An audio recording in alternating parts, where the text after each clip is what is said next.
연애 고수의 비결은 사실 별 것 없다. 처음부터 좋은 배우자감을 선택하는 것이다. 안정적인 관계가 가능한 사람을 미리 알아보는 것이다. 내가 아무리 괜찮은 사람이고 최선을 다하더라도 나쁜 배우자감과 맺어지면 마지막은 파국으로 끝나게 된다. 많은 사람들이 올바른 기준 없이 연인이나 배우자를 선택한다. 무엇을 봐야 하는지 모른 채 단지 외적 매력이나 조건에서 오는 설렘에 의존한다. 그리고 이 설렘이 모든 문제를 해결해 줄 거라 기대한다. 문제는 이 설렘이 금세 사라지고 남은 건 정신적 고통과 낭비된 시간일 수도 있다는 것이다. 연애 초반의 설렘은 우리의 판단력을 흐리게 한다. 한 연구에 따르면 연애를 막 시작한 커플 중 87%가 상대를 운명적인 사랑으로 느낀다고 답했다. 하지만 이 커플들의 인연 뒤를 추적했을 때 과반수가 성격 차이나 갈등으로 인해 헤어졌다고 한다. 결혼도 마찬가지다. 축복 속의 예식장에 들어선 커플 중 절반 가까이는 결국 이혼 서류에 서명을 한다. 우리는 무엇을 놓치고 있는 걸까?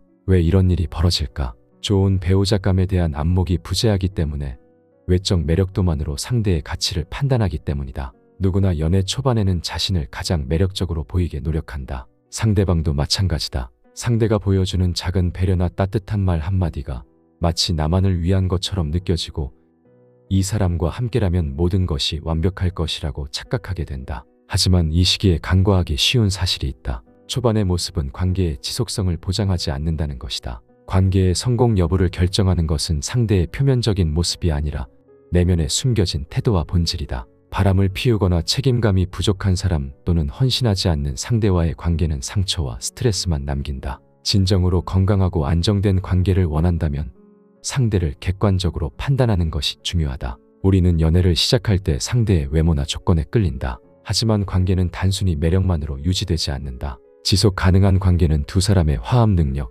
팀워크에 달려있다. 팀워크는 두 사람이 함께 노를 저어야 하는 카누와 같다. 한 사람이 아무리 열심히 저어도 다른 사람이 손을 놓고 있으면 카누는 한쪽으로만 돌고 앞으로 나아가지 못한다. 심지어 서로 방향이 다르다면 카누는 제자리에서 맴돌 뿐이다. 연애도 마찬가지다. 두 사람 모두가 함께 노력해야만 관계라는 배가 앞으로 나아갈 수 있다. 한 사람이 갈등을 해결하고자 애쓰고 책임감을 다해도 상대가 그 자리에 머무르거나 반대 방향으로 힘을 준다면 관계는 결국 지칠 수밖에 없다. 좋은 파트너란 내가 힘이 빠질 때 나를 대신해 노를 저어주고 방향이 흔들릴 때 함께 나아갈 길을 조율할 수 있는 사람이다. 특히 결혼과 같은 장기적인 관계를 고려한다면 상대가 단순히 매력적인 사람이 아니라 신뢰할 수 있는 파트너인지를 판단해야 한다. 상대가 내 삶에 안정감을 더해주는 사람인지 아니면 거꾸로 불안을 심어줄 사람인지 초반부터 분명히 파악해야 한다. 그렇다면 그 판단의 기준은 무엇일까? 딱 네 가지만 보면 된다. 하나씩 천천히 알아보자.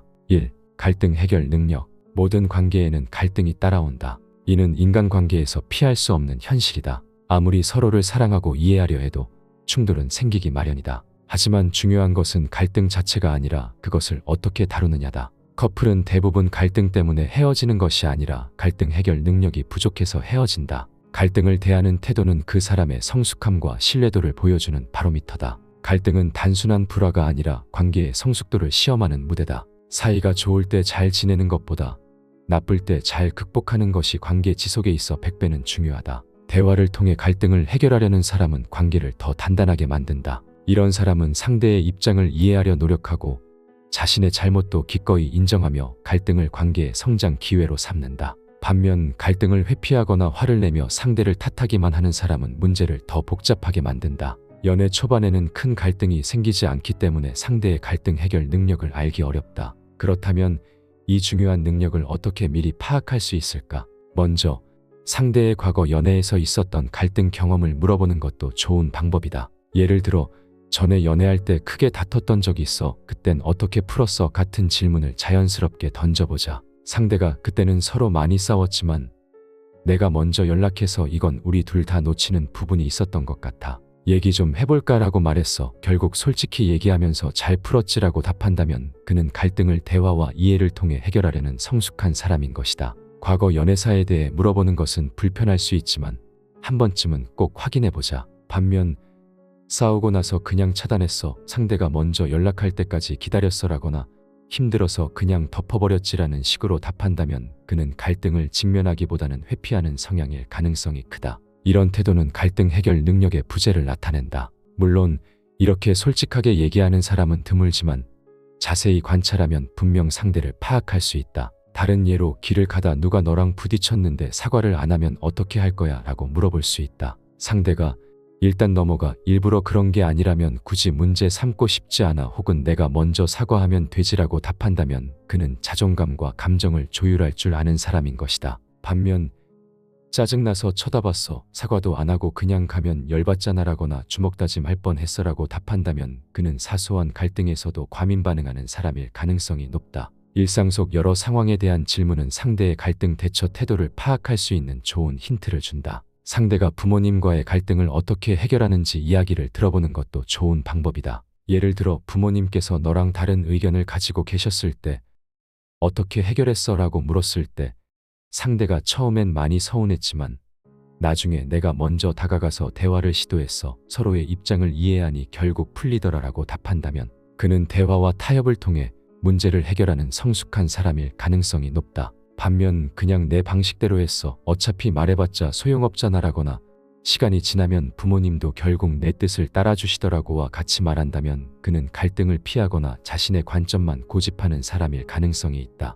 부모님과의 관계는 오랜 시간에 걸쳐 형성되었기에 이를 통해 상대의 갈등 대처 방식과 성숙도를 가늠할 수 있다. 일상 속 작은 상황에서도 갈등 해결 능력을 관찰할 수 있다. 예를 들어 식당에서 주문이 잘못 들어갔을 때 상대의 반응을 살펴보자. 이 메뉴는 제가 주문하지 않았는데 바꿔주실 수 있을까요? 라며 침착하고 정중하게 말한다면 그는 문제를 침착하게 해결할 줄 아는 사람이다. 반면 이게 뭐야? 왜 이런 실수를 해? 라며 짜증을 내고 감정을 폭발시킨다면 그는 감정을 조절하지 못하는 사람이다. 이렇게 작은 상황에서도 상대의 대처 방식이 드러난다. 마지막으로 상대가 갈등 상황에서 타인의 입장을 얼마나 이해하려 하는지 들어보는 것도 중요하다. 예를 들어 친구와 다툰 이야기를 하며 내가 너무 강하게 말했던 것 같아, 그 친구도 그럴 만한 이유가 있었겠지라고 말한다면 그는 이해심이 많은 사람이다. 반면 그 친구가 너무 이기적이었어, 내가 뭘 잘못했겠어 라고 말한다면 그는 갈등의 원인을 외부로 돌리고 남탓만 할 가능성이 크다.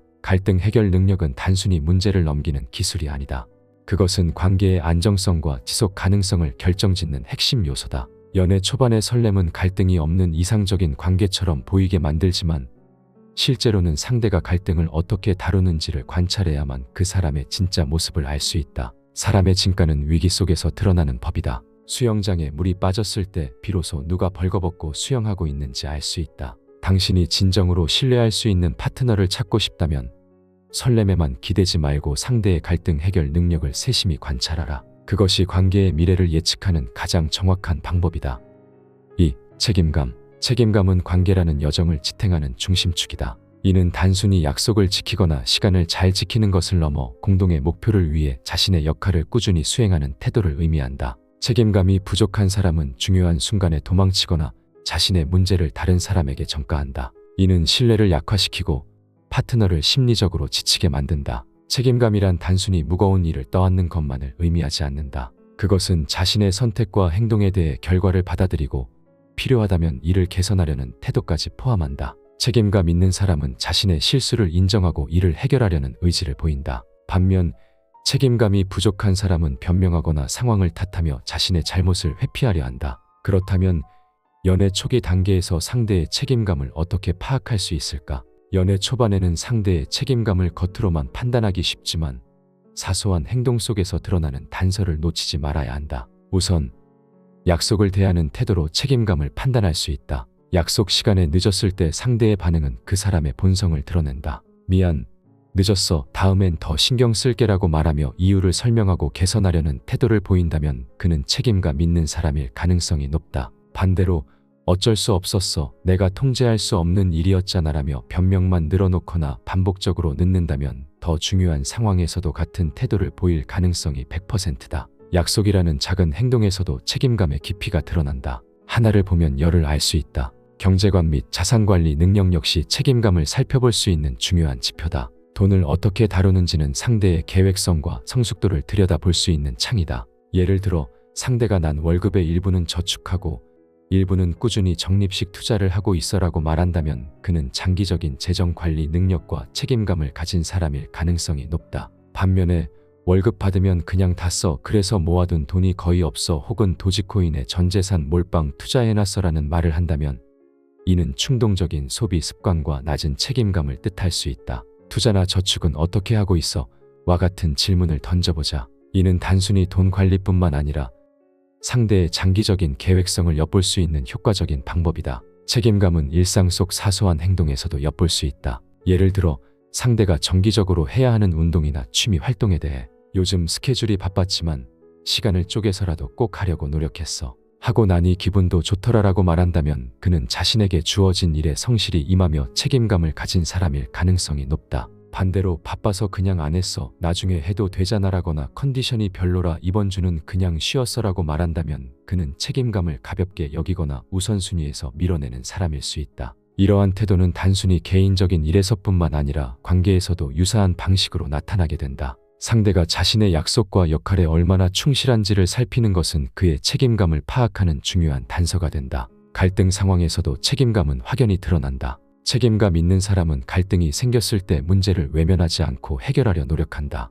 예를 들어 우리 오해가 있었던 것 같아 얘기해서 풀어보자라고 말하는 사람은 성숙하고 책임감 있는 파트너일 가능성이 높다. 반면 그냥 내가 무시할게 너도 더 이상 말하지 마라고 회피하는 태도를 보인다면 그 반대인 것이다. 주변 사람들과의 관계에서도 책임감은 쉽게 드러난다. 상대가 친구나 가족과의 약속을 얼마나 소중히 여기는지 관찰해보자. 몸이 좀 안 좋았지만 친구와의 약속을 지켰어. 오히려 만나고 나니 기분이 좋아지더라라고 말한다면 그는 책임감 있는 사람일 가능성이 크다. 반대로 피곤해서 그냥 약속을 취소했어. 뭐 어때라고 쉽게 약속을 깨트린다면 미래의 나와 약속도 그렇게 깰 것이다. 책임감은 단순히 약속을 지키는 것을 넘어 관계를 안정적으로 유지하고 신뢰를 쌓는 데 필수적인 요소다. 연애 초반의 설렘과 매력만으로는 상대의 책임감을 충분히 판단할 수 없다. 사소한 행동과 말 속에 숨겨진 신호들을 관찰하며 상대가 좋은 팀워크를 이뤄갈 수 있는 사람인지 고민해야 한다. 책임감은 사랑을 지속시키는 가장 중요한 기반임을 잊지 말자.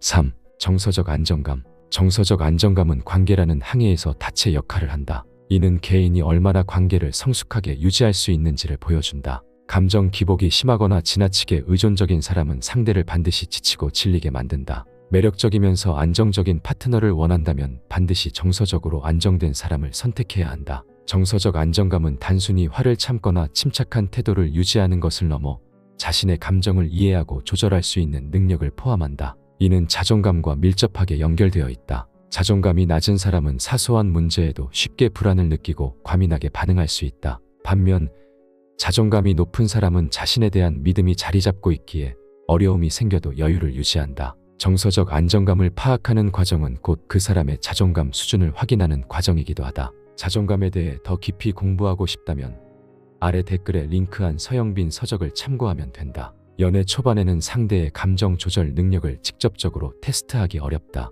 하지만 예상치 못한 상황에서의 반응을 관찰하면 쉽게 판별할 수 있다. 예를 들어 데이트 중 계획했던 식당이 문을 닫았다면 상대가 이를 어떻게 받아들이는지 살펴보자. 괜찮아, 다른 데를 찾아보자라며 상황을 유연하게 받아들인다면 그는 감정을 잘 조절할 줄 아는 사람일 가능성이 높다. 반대로 왜 이런 일이 생기는 거야? 정말 짜증나라며 신경질적으로 반응한다면 감정 조절 능력의 부재를 시사한다. 이런 태도는 사소한 문제에도 불필요한 스트레스를 받고 상대에게 그 불만을 투사할 위험을 보여준다. 다른 예로 넌 좀 까다로운 편이야 라고 농담식으로 말했을 때 상대가 웃으며 가끔 그런 얘기 들어 근데 나도 웬만하면 맞춰보려고 해라고 유쾌하게 넘긴다면 그는 자신의 성격을 편안하게 받아들이고 감정을 유연하게 다룰 줄 아는 사람이다. 반면 내가 왜 까다롭다는 거야? 너가 더 까다로운 것 같은데 그런 소리 듣기 싫어라며 방어적이거나 과민하게 반응한다면 상대는 자존감이 낮을 가능성이 있다. 너무 과민한 사람은 사소한 갈등도 문제를 키우게 된다. 또한 상대가 타인의 감정을 어떻게 대하는지를 관찰하는 것도 중요한 단서다. 감정적으로 안정된 사람은 상대의 감정을 이해하고 공감하려는 태도를 보인다. 예를 들어 상대가 친구와 다툰 이야기를 하며 내가 너무 예민했어. 그 친구도 나름 힘든 상황이었을 텐데라고 말한다면 그는 정서적으로 성숙한 사람일 가능성이 높다. 반대로 그 친구가 너무 이기적이었어. 내가 뭘 잘못했겠어 라며 타인의 감정을 무시하거나 책임을 전가한다면 그는 자신의 감정도 제대로 관리하지 못할 가능성이 크다. 정서적 안정감은 갈등 상황에서만 드러나는 것이 아니다. 그것은 관계 전반에서 얼마나 자율적이고 독립적인지를 보여주는 지표이기도 하다. 자존감이 높은 사람은 자신의 삶을 중심에 두고 연애를 그 중심의 연장선으로 여긴다. 이런 사람은 상대에게 지나치게 의존하지 않으면서도 관계를 건강하게 유지할 수 있다. 반면 자존감이 낮은 사람은 자신의 불안을 상대를 통해 해소하려 하고 관계에 집착하거나 과도한 기대를 보이는 경향이 있다. 마지막으로 정서적 안정감은 일관성 있는 행동에서 드러난다. 정서적으로 안정된 사람은 좋은 일이 있을 때뿐 아니라 힘든 상황에서도 평정심을 유지한다. 예를 들어 데이트 중 예상치 못한 문제가 생겼을 때 이런 일이 생겨서 당황했지만 괜찮아, 다시 계획 세워보자라고 말한다면 그는 내적으로 안정된 사람일 가능성이 높다. 반대로 작은 문제에도 왜 이런 일이 자꾸 생겨, 오늘은 엉망이야라며 감정적으로 반응한다면 정서적 안정감과 자존감 모두 낮을 가능성이 높다. 결국 정서적 안정감은 단순히 기분이 좋을 때만 나타나는 성격이 아니라 어려움 속에서 드러나는 내적 강인함이다. 상대의 정서적 안정감을 제대로 파악하는 것은 관계의 미래를 예측하는 데 필수적이다. 당신에게 필요한 사람은 안정된 감정과 자신에 대한 믿음을 지녀야 한다. 물론 당신도 그래야 한다. 4. 자기 성찰 능력. 인간은 누구나 실수한다. 하지만 실수 후에 보여주는 태도가 그 사람의 가치를 결정한다. 자기 성찰 능력이란 단순히 자신의 잘못을 인지하는 것을 넘어 개선하려는 태도를 의미한다. 이 능력이 부족한 사람은 책임을 외면하거나 문제를 타인이나 상황 탓으로 돌리는 경향이 있다. 이런 태도는 갈등을 해결하지 못하고 오히려 더 큰 문제로 발전시킨다. 나이가 들수록 점점 독불장군이 되어간다. 갈등은 모든 관계에서 필연적이다. 자기 성찰 능력을 가진 사람은 갈등이 발생했을 때 자신의 행동을 돌아보고 그것이 상대에게 어떤 영향을 미쳤는지 이해하려고 노력한다. 예를 들어 다툼이 있었던 다음 날, 어제 내가 너무 예민했어. 너도 기분 나빴을 텐데 미안해라고 말하는 사람은 자기 성찰을 할 수 있는 사람이다. 반대로 내가 그렇게 말했으니까 내가 화난 거야. 난 잘못한 게 없어라고 상대를 일방적으로 탓하는 사람은 자신의 문제를 직면할 능력이 없는 것이다. 연애 초반에는 상대의 자기 성찰 능력을 정확히 판단하기 어렵지만 대화 속에서 단서를 찾을 수는 있다. 상대에게 과거의 실수나 어려운 상황에 대해 물어보는 것도 한 가지 방법이다. 전에 어떤 일을 잘못해서 힘들었던 적이 있어. 그땐 어떻게 해결했어? 라는 질문은 상대의 성찰 능력을 파악할 수 있는 좋은 기회다. 상대가 그땐 내가 실수했지만 솔직하게 인정하고 해결하려고 노력했어 라고 말한다면 그는 자아 성찰 능력이 있는 사람이다. 반면 그건 내 잘못이 아니었어, 상대가 너무 민감했던 거지라며 책임을 부정하거나 상황을 탓한다면 그는 당신과의 갈등 상황에서도 같은 태도를 보일 것이다. 일상 속에서도 상대가 자신의 실수를 어떻게 받아들이는지 확인할 수 있다. 예를 들어 상대가 중요한 약속을 깜빡하고 잊어버린 상황에서 내가 실수를 했어. 미리 알람을 맞춰놨어야 했는데 정말 미안해. 다음엔 2번 확인해서 절대 이런 일 없게 할게라며 자신의 책임을 인정하고 개선하려는 태도를 보인다면 자기 성찰 능력을 가진 사람일 가능성이 높다. 반면 내가 그럴 수밖에 없었던 이유가 있었어. 그날 너무 바빴고 어쩔 수 없었어라며 변명을 하거나 책임을 회피하려 한다면 명백히 그는 자기 성찰 능력이 부족한 것이다. 타인과의 갈등을 어떻게 다루는지도 중요한 신호다. 친구와의 다툼에 대해 내가 너무 감정적으로 반응한 것 같아서 나중에 연락해서 사과했어라고 말한다면 그는 갈등 상황에서도 자신의 잘못을 돌아보고 관계를 회복하려는 적극성을 가진 사람이다. 반면 그 친구랑 그냥 연락 끊었어. 내가 왜 먼저 사과해야 해라고 말한다면 그는 자신의 행동을 객관적으로 돌아보지 않고 수동적인 사람이다. 이런 사람은 평생 발전이 없다. 자기 성찰 능력은 관계의 성장과 지속 가능성을 결정짓는 핵심이다. 이 능력이 있는 사람은 자신의 감정과 행동에 책임을 질 줄 알며 이를 통해 관계를 더 건강하게 만든다. 반대로 자기 성찰이 부족한 사람은 문제가 생길 때마다 방어적이거나 회피적인 태도로 일관하며 관계의 신뢰를 약화시킨다. 자기 성찰 능력은 연애 초반부터 주의 깊게 관찰해야 할 요소다. 상대의 과거 경험과 일상 속 작은 행동들을 통해 그가 문제를 어떻게 다루고 개선해 나가는 사람인지 확인하자. 사랑은 설렘과 기대만으로 지속되지 않는다. 사랑은 두 사람이 함께 만들어가는 성장의 여정이다. 갈등 해결 능력, 책임감, 정서적 안정감, 그리고 자기 성찰 능력은 단순히 좋은 연애를 넘어 삶의 중요한 동반자를 찾는 데 핵심적인 기준이 된다. 연애 초반의 설렘이 모든 것을 가리는 마법이라면 성숙한 사랑은 그 마법이 사라진 뒤에야 비로소 시작된다. 그러니 당신의 선택이 단순한 감정의 충동이 아닌 미래의 행복을 위한 전략적인 판단이 되도록 하라. 진정한 사랑은 두 사람이 서로를 더욱 단단하게 만들어주는 관계에서 피어난다. 그리고 그것은 올바른 사람을 선택하는 것에서 시작된다.